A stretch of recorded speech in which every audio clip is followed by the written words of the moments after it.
Hello, YouTube, and welcome to this week's Flyday, Episode 5, Essential Air Services from Kilo Sierra Tango Lima to Kilo India Romeo Kilo, for those of you who don't speak phonetic alphabet. That is KSTL to KIRK, or Lambert St. Louis International Airport to Kirksville Regional Airport in Kirksville, Missouri.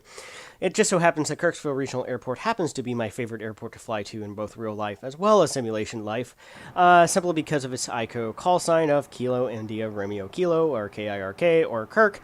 And if you need help figuring out the reasons behind that, just look at the name in the channel description below, and you can probably put two and two together.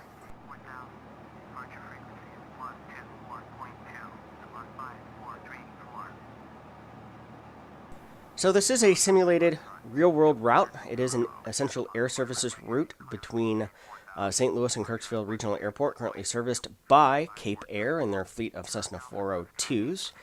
And remember, we're looking at this from the idea that the state is going to start subsidizing some of these routes as opposed to the federal government, as were kind of some of the conditions that were laid out under the previous Bush administration during the latter years of his administration, where they cut funding for the EAS program. However, some of that funding has been restored under the Obama administration, but it still is about 60-70% of what it was, say, back during the Clinton years. And this is one of those programs that a lot of budget hawks like to harp on, as why are we paying these airlines not to, or basically to fly empty seats back and forth between destinations. The counter argument to that is it's reaching, especially the places in Alaska where a bulk of these airline and bulk of these runs are, would not see any other transportation services in those areas. They're located with at least 70 miles away from a major hub or a medium-sized airport with scheduled air service. So this helps out those communities a little bit. How much does it really help out those communities? I guess that kind of is a question as we try to avoid ground traffic. Now, I do have Track IR turned on here, and I tend to use Track IR for takeoff and taxi and landing and taxi, even though I know a lot of people on the video don't like it because I tend to jerk my head around and look around and stuff a lot. But on the runway, on the tarmac, you kind of need your head on a swivel because there's just vehicles and stuff going left and right, especially in the settings that I have it on. Now, I have a pretty beefy computer, and therefore I put the settings up to about maximum. And this flight, I think, is really the first flight where everything has been substantially upgraded. The auto scenery textures are better textures from the Amy, and I'm not going to try to pronounce her last name because I'll just butcher it. I think it's French. But it's basically freeware auto-gen texture upgrades that look significantly better. We are flying with FSX WX, which is a freeware weather system. I think it looks phenomenal. Again, we've replaced pretty much all of the cloud textures as we're taking off, and it's looking rather cloudy and ominous out here, so this could turn into an interesting flight. The tarmac runway concrete textures, as you can see, have been replaced. And this airport is the KSTL 1.5 from Flyaway Simulations that is free. Now, there are some payware upgrades, and I may look into getting one of those payware upgrades for KSTL, the taxi to gate, at a later date. I like this one, but basically the update over the standard default FSX is in the early 2000s, they opened up a new runway at Lambert, St. Louis, the 1129 runway, and this adds that runway. In fact, the first couple times I flew into Lambert with just the default FSX Steam Edition, I was like, something doesn't look right.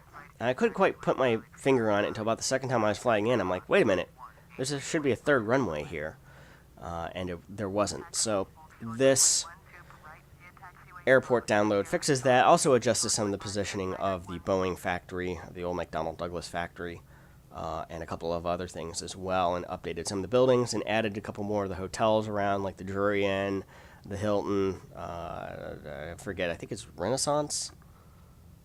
I forget what the big black hotel is. But at any rate, it adds a few more of the buildings. Now, you won't see any other three-dimensionals because I'm using a photorealistic texture that is actually freeware for St. Louis. This texture is from about 2003. I should say the photograph or photography is from about winter of 2002, 2003. In that time period, and it is also freeware, also available from Flyaway Simulations. However, it is about a 2 gigabyte download, and it's going to take you, due to their free limitations on like 50 kilobytes a second, it will take something like 40 hours to download it. My recommendation is, if you're wanting to, go ahead and spend the $5, join their website as a premium member for a month, and then you can download it in about 20 minutes if you have the bandwidth, or however fast your bandwidth will allow you to download it. It took me about 15-20 minutes with my connection. So that's kind of the updates for everything here.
Attack 1530, hold position. Caution the Viper Cherokee on the taxiway. St. Louis Tower, Kilo Alpha Foxtrot 82, ready to go. Runway 12, right, hard, Kilo India Romeo. Kilo 82, cleared for takeoff. Runway 12, right. Cleared for takeoff. Runway 12, right, Kilo Alpha Foxtrot 82.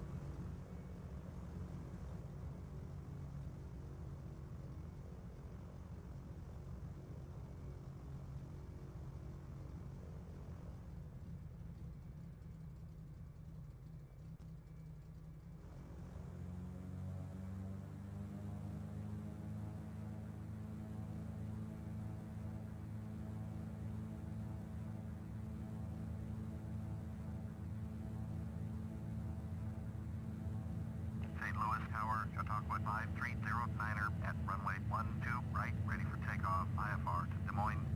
Chautauqua 5309er, taxi into position and hold. Position and hold. Chautauqua 5309er.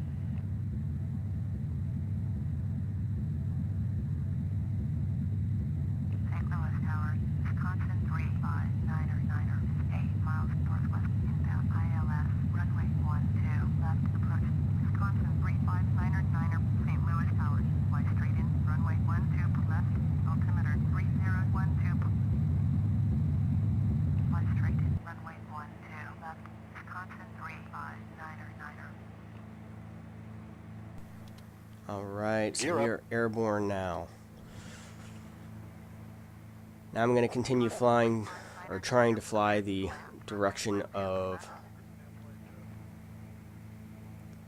the departure direction of the airport, but I'm already going to start my turn, which is procedurally something you shouldn't do. I've started my turn way too early. You're supposed to fly straight out runway heading until basically you get in contact with departure, and I've already started my turn to my course heading.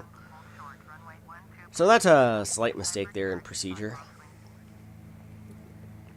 The reason for this is if you start turning in the middle of a runway like that and into another runway's flight path, basically, you could end very badly for you and another aircraft that's on final. Because if an aircraft is on final, they're not going to have a lot of room, especially a larger airliner, for maneuvering. Your maneuvering options as you're going at lower and lower speeds, at landing speeds, aren't that great. So, and again, same thing with takeoff. Your maneuverability in takeoff is a little bit limited. So we're seeing the photorealistic textures from about 2003, so this is kind of like a time machine. And this is the freeware. I have since purchased Mega Earth Scenery Missouri, which is more up-to-date textures. I'm not sure when they were taken. I'm going to assume in the last couple of years, judging by what the St. Louis region looks like in those in that texture versus this texture. But this one is free, so if you want to go the photorealistic route, by all means, take a look at it at Flyaway Simulations. I'll see about posting a link in the video if I can find it.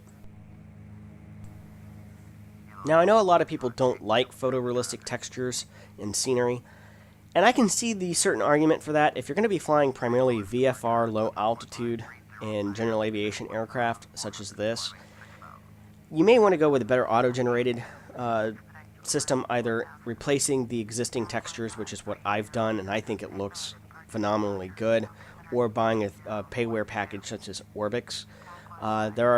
There's also, I think, Project Mesh or something like that too. FS Mesh, something. I can't remember the name of it off the top of my head. But there are some scenery enhancements out there that a lot of people do like. Some of them are payware, some of them are freeware. And like I said, I replaced the default textures with better ones, and it looks a lot better. And you'll see that in upcoming videos, including one video where it's very hard to tell the delineation between photorealistic and where the autogen takes back over. Now, in this video, it's going to be pretty obvious. We're talking about flying with photorealistic scenery textures that are basically winter of 2003 or winter of 2002, 2003, and currently we're flying in spring and summer. And that is, a strike against photorealistic scenery. It is a snapshot. It is a picture of in time. It's not going to change. It's not going to change for the seasons, etc., etc. Whereas auto-generated scenery, you're going to get different scenery in the fall than you are in the summer or the winter for the vast majority of the country. So, I can see that argument. Personally, I went ahead and got the Mega Earth scenery package for photorealistic Missouri, and that's just because I'm flying around here, and I think that it will help a lot in future videos as we do flight tours of various regions and other such videos of pointing out where things are, because I have the visual cues that I'm used to seeing, and I can definitely point out and say, yeah, that is town A down there, that's town B, etc. and so forth. Unfortunately, we're going to be a couple of videos away from that actually occurring. In fact, the next video that I will be doing does not have the upgraded scenery package, but I think after that, most of the rest of the videos from here on out, that are in Missouri at least, will have photorealistic textures to them.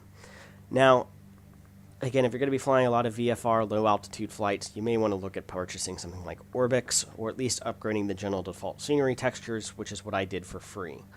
It did take several hours to download it, but that's not too bad. You just say, hey, download this package, and then come back in a couple hours and do something else, which is how I did it. I guess the next big question is, should I continue to keep showing the entire flight? Most of my flights up until this point has been about an hour. There's going to be one flight that was about 5 hours long that I'm going to cut out a good portion of it because nothing happens, and I believe it was partially at night. So there's not much to see or do, so, I'll cut out portions of the videos like that there's nothing to see or do. I can't talk that long during them, during these videos, believe it or not. But one thing I will note is here recently, as I've been doing flights for these videos, with real-time weather, this is FSX WX, which is a freeware weather engine that updates from real-world weather and conditions with some upgraded textures and some other things like that. And there's not been too many bright, sunny, shiny days to go out flying in the past few weeks. In fact, that's one reason why my video tour of St. Louis has been somewhat delayed, and I think I'm just going to have to go ahead and not turn on the weather engine for those videos, so it has default nice, sunny, clear sky days in order to do the flight tour videos. which is, I guess, kind of technically cheating, but not really. But what I'm going to continue to do is on these videos that are about an hour-long flight, that's what my normal flights are, or most of these are about hour-long flights between takeoff, landing, and all of that. I'm going to fast forward through parts that are relatively boring, nothing really happening. I'll slow it back to normal time if an event is going to happen in post-production. But for the most part, unless something happens dramatic throughout the flight, it'll be cut down. Basically, we can shave 20 to 30 minutes off the viewing time of one of these videos. If you're against it, let me know in the comments below, and in future videos, I'll just stop doing it. So, and now onward to 4X.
So we've ceased time acceleration here for a bit because we're about to have a close encounter of the 737 kind.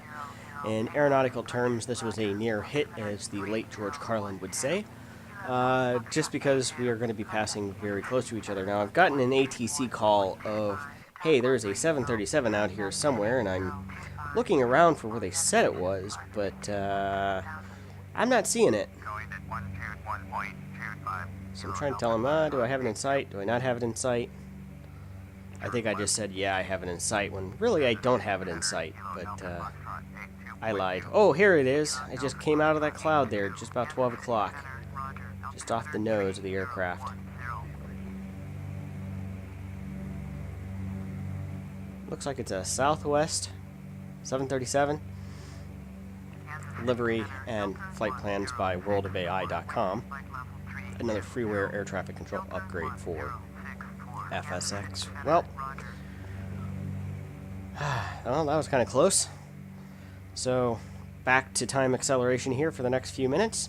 Enjoy some nice relaxing Blue Danube waltz.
Okay, we are back into normal time here, and we're on our approach, and we're starting to see why this aircraft makes a poor choice for scheduled air services, and that's because you're going to have to fly on days like today, and this aircraft is not capable of flying an automated approach heading. Its autopilot is limited to heading and altitude holds. Now, you can tune to a localizer on Nav2, and you can kind of get an idea of location and glide slope. But I also don't think it has a flight director on it and flight direction capability. So it's really set up for VFR flights with visual landings. And in fact, on a day like today where the ceiling is probably around 3,000, 3,500 feet, you might be up at that altitude. I've had to bring it down considerably to get under the clouds to make sure that I can visually see the runway in order to fly my approach heading. Even though this should be an ILS approach, this aircraft isn't capable of doing that per se. Or if it is, I haven't found where the flight director switch is on the aircraft in order to get the glide slope indication. I can tell you if I'm lined up laterally with the runway, but I have no way of really judging the vertical glide slope that I'm set up on without basically the Mark 1 eyeball. So lining up on approach here, and we're going into Kirksville. Kirksville is noted for having a couple of schools, one of them being Truman State University. It is a public university that's part of the University of Missouri system, and it's kind of billed and modeled more off of a liberal arts education with a little bit more selective criteria for getting into the school, as opposed to, say, Mizzou or SMS or some of the other state schools. They've kind of billed themselves of getting that private liberal arts college education, quality of education, without the price tag. In fact, it was about half the amount of money to go to Truman as it was to go to where I went, which was Drury College, or now Drury University, which cost about twice as much. It was about $20,000 a year when I went there 15, 20 years ago. And I think today it was about $6,000 to $8,000, maybe $10,000 a year if you figured in some extraneous expenses to go to Truman State. So, if I had things to do over again, I don't know which direction I would have gone. I probably could have gotten just as good of an education at Truman as I could have at Drury. In fact, I know many people who went there for computer science program and other people who went to Rolla 15 years later. They both had the same opportunities, and they're all making about the same amounts of money, and all have done pretty well. And University of Missouri Rolla, or Missouri School of Science and Technology now, is kind of the engineering, computer science, STEM type focused school. And we'll talk more about that in, actually probably the next video when we fly down to Fort Leonard Wood in Waynesville Regional Airport. Also, interestingly enough, Kirksville has a medical school that is a DO school, or Doctor of Osteopathic Medicine, and we've actually had several members of the family go there. My old Uncle Doc Joe, who was country doctor down where my parents grew up and grandparents generation, he went there after World War II, used his GI Bill to go there after serving in the Navy on a destroyer with Red Skelton. If you don't know who Red Skelton is, go look him up. He's kind of a riot. You have to be really old to know who Red Skelton is, frankly. But then his son went there, actually got a degree in accounting first, decided he didn't like to be an accountant, and then went to DO school. And then his other son is a real doctor. He's an MD, but don't say that I said that. They get touchy about who went to DO school versus real medical school and has an MD. So not a bad landing there. Horrible taxi here. I didn't slow down enough. Should have slammed on the brakes a little bit earlier. Or maybe just taxied to the end of the runway. But I want to be sure to get up as soon as I can to the parking spot here and then unload, so we're not too late coming in. So that was pretty much our flight for today, and this is going to be our final single-engine aircraft flight, as the game kind of stuttered there for a second.